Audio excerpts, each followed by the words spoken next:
Say you're on a shoot, you just got done setting up, your focus that you've already configured and mapped seems to be off, maybe even just reversed. I'm going to show you how to fix that in SISU Lab.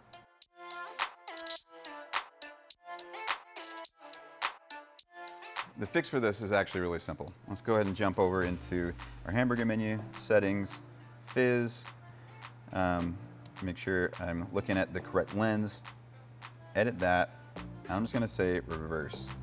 So all it does is it just flips that mapping to correct the issue.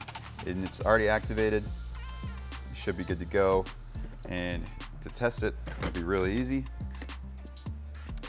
Just like we did previously, I'm going to look at my focus value here and make sure that it matches up to what I would expect.